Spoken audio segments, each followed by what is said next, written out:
Hai semuanya, kenalin nih kita dari kelompok 3 produk podcast kelas 11 SMA Pangudiluhur Santo Yosef Surakarta. Hari ini kelompok kita akan membawakan sebuah cerita yang telah kami buat selama kurang lebih 1 bulan ini nih teman-teman, dengan judul Let Me Tell You. Semoga apa yang kami sampaikan bisa memperluas wawasan teman-teman semua ya. Bisa disimak. Abel, Vania, Tasya, dan Rachel.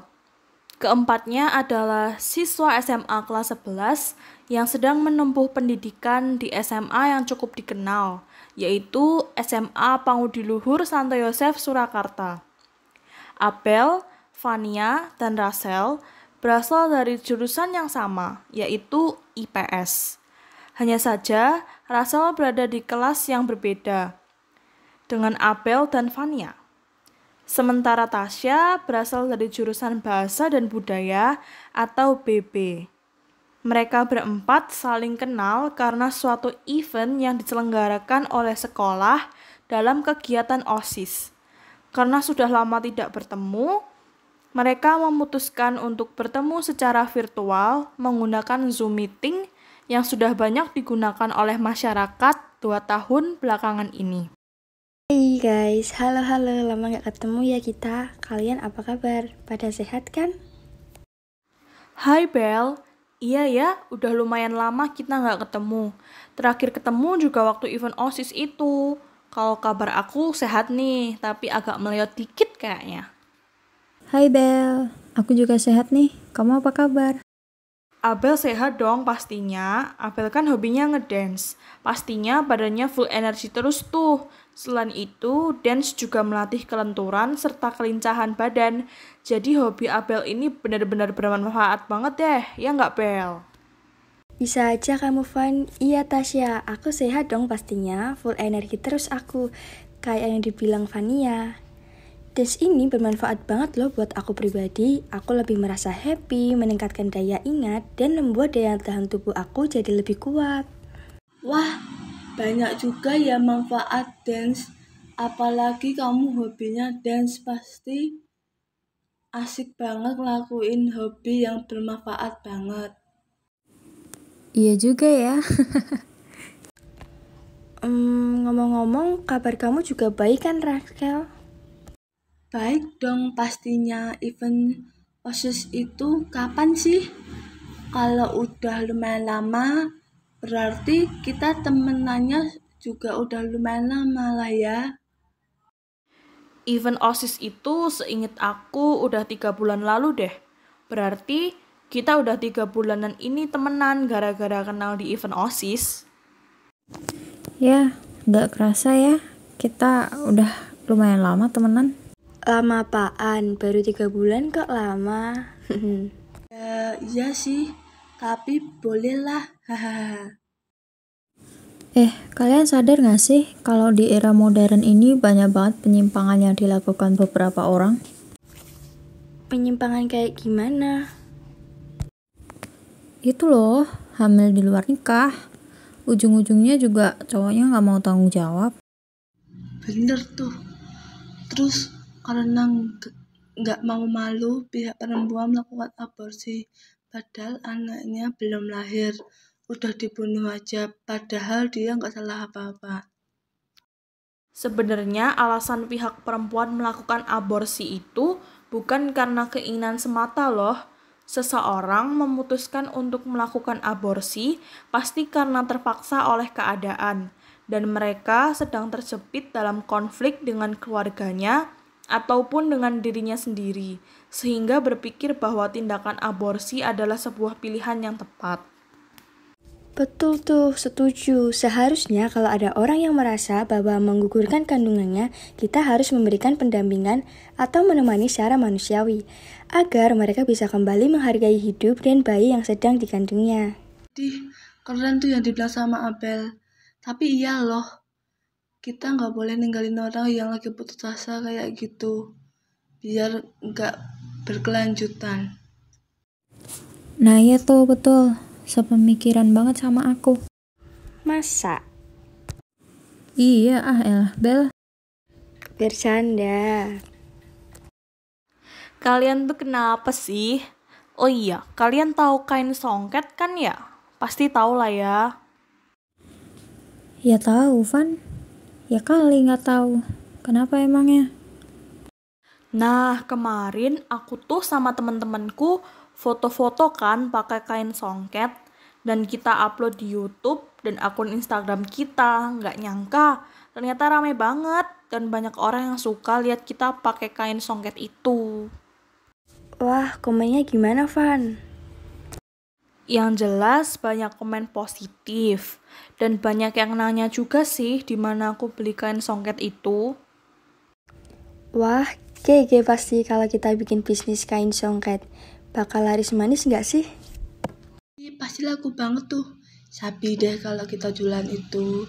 Kebetulan orang tuaku bisa nemuin kain dan salah satunya kain songket itu. Maksudnya bisnis ini? Wah, berarti sekalian bentuk promosi nilai budaya kita dong. Kita udah produksi, terus kita juga promosi. Yoi, kesempatan emas ini. Kalau mau buat usaha harus paham harga-harga yang sekarang dipakai di pasaran loh guys.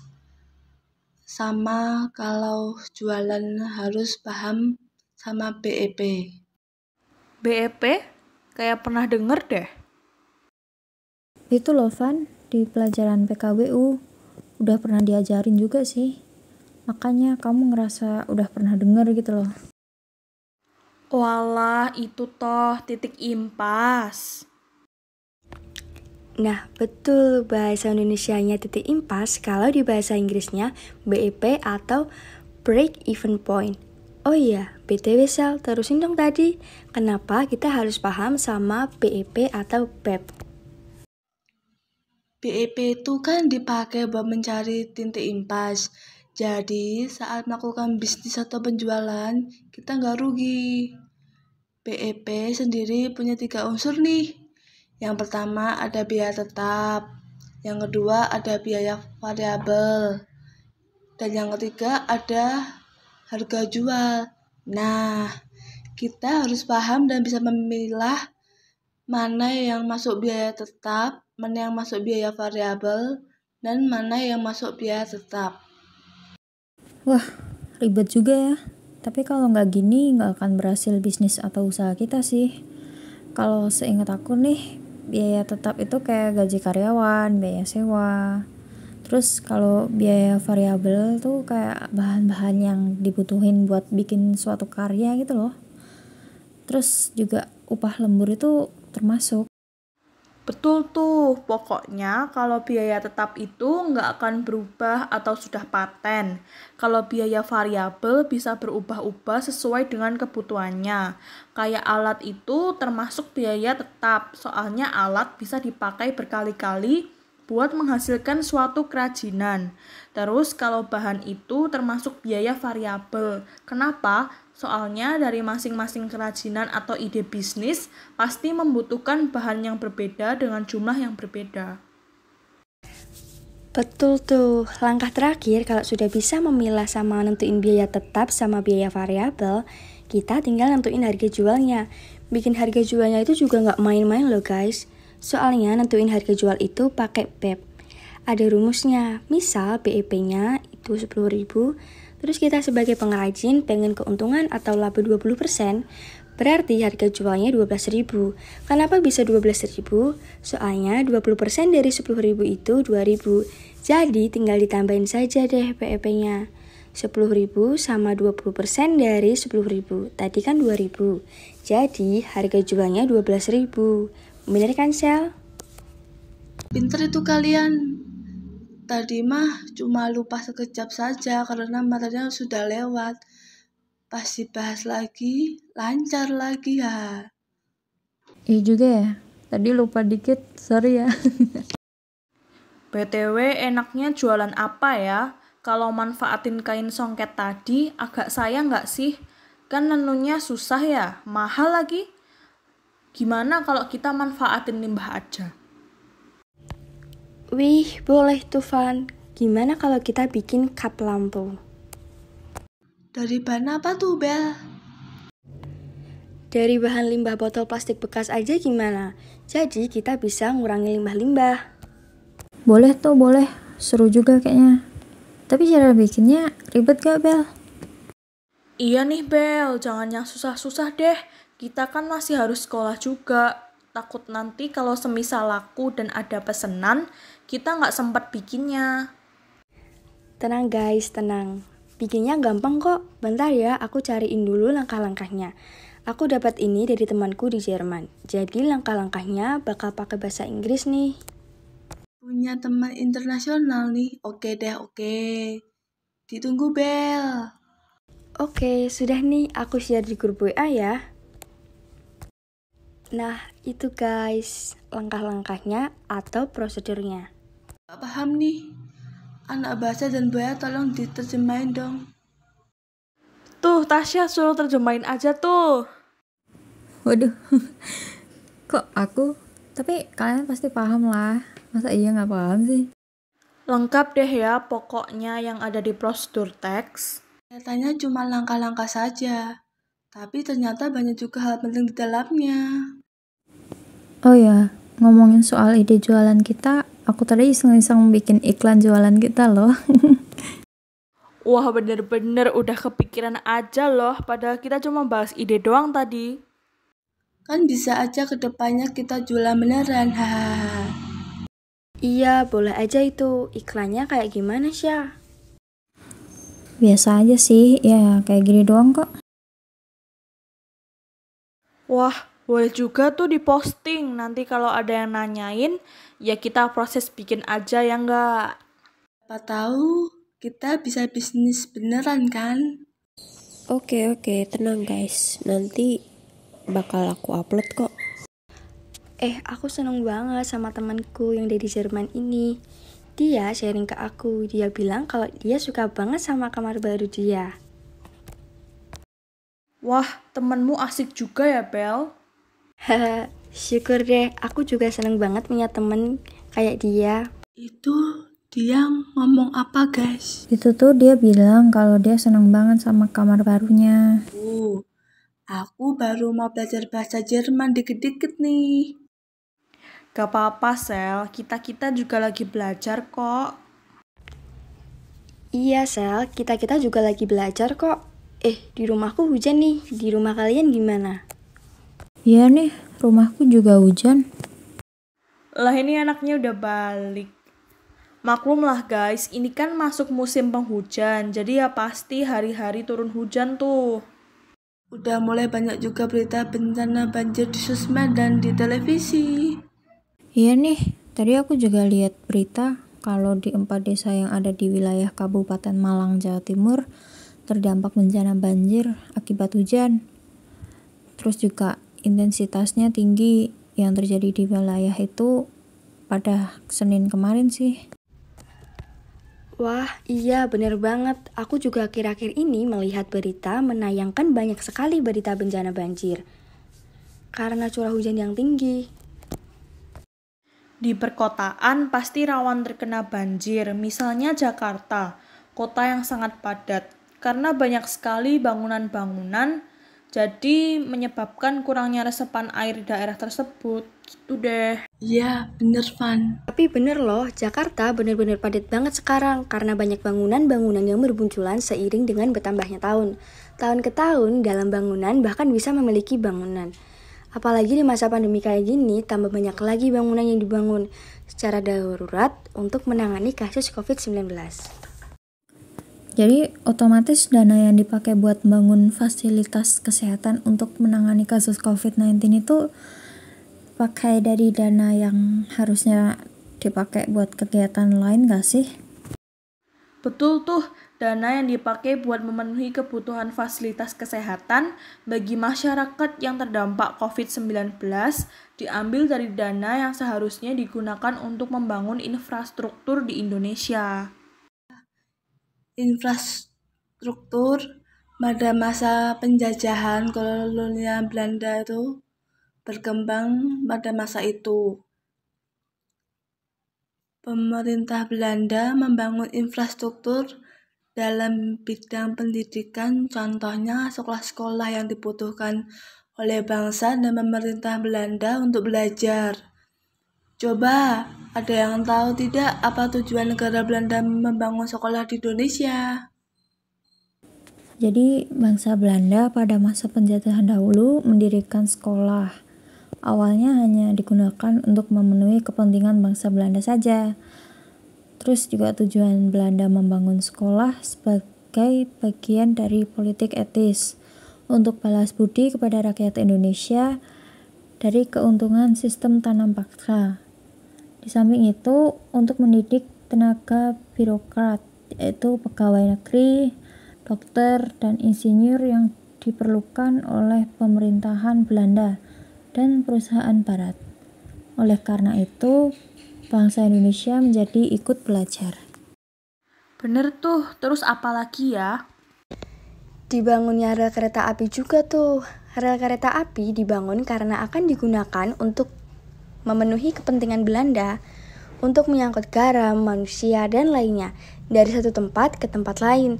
Tapi sayangnya pembangunan rel kereta api itu dibangun dengan kerja paksa dari Belanda, atau kita sering dengarnya kerja rodi. Oke, giliranku ya sekarang. Selain yang kalian jelaskan sebelumnya, Belanda juga membangun infrastruktur jalan raya sepanjang dari ujung barat Anyer, sebuah pelabuhan kecil di Selat Sunda, hingga Panarukan di ujung timur Pulau Jawa. Dibangunlah infrastruktur jalan raya. Jalan raya Anyer Panarukan itu bukan hanya mengubah secara besar-besaran kondisi ekonomi masyarakat, melainkan lebih jauh juga menciptakan sebuah kawasan ekonomi tunggal di Pulau Jawa. Nah benar tuh, terus kalau dibandingin sama masa sekarang, infrastruktur yang dibangun di masa pandemi ini ada nggak sih? Soalnya kan uang negara yang seharusnya dipakai buat membangun infrastruktur, dipakai buat bikin fasilitas darurat buat orang yang terdampak COVID. Ada loh ya, fasilitas darurat itu kan bisa kayak rumah sakit darurat yang dibangun beberapa waktu lalu karena memang pasien COVID di Indonesia membludak pada waktu itu. Dan rumah sakit darurat yang dibangun itu masuk ke infrastruktur yang dibangun pada masa pandemi. Oh gitu. Ngomong-ngomong soal pandemi, di masa pandemi ini masyarakat Indonesia benar-benar banyak menemukan peluang untuk bangkit dari keterpurukan ekonomi. Mereka banyak melakukan inovasi-inovasi baru yang menarik banget. Mulai dari inovasi membuat berbagai macam jenis makanan, minuman, bahkan kerajinan yang nggak biasa. Dan bisa dijual dengan harga fantastis loh. Rakyat Indonesia memunculkan berbagai macam ide dan inovasi yang nggak biasa agar bisa bertahan hidup dan mengatasi dampak COVID yang mempengaruhi kehidupan mereka. Sama juga kayak pas masa penjajahan Belanda dulu, rakyat Indonesia berjuang mati-matian untuk melawan penjajahan bangsa Belanda agar bisa merdeka dan memperjuangkan hak-hak mereka gitu guys. Pandemi ini harus semangat deh ya pokoknya, buat selalu berinovasi biar kita bisa tetap berpenghasilan dan nggak terpuruk di masa pandemi. Kayak rakyat di Indonesia yang berjuang untuk memerdekakan bangsanya. Kita juga harus memerdekakan Indonesia dan diri kita sendiri dari dampak COVID dan berjuang bersama agar pandemi ini bisa teratasi dengan baik dan agar bisa cepat berakhir. Yap, betul. Semangat buat semua masyarakat di Indonesia. Sekian cerita yang telah kami buat dan sudah kami ceritakan pada teman-teman semua. Semoga semua yang telah kami sampaikan bisa bermanfaat buat teman-teman ke depannya.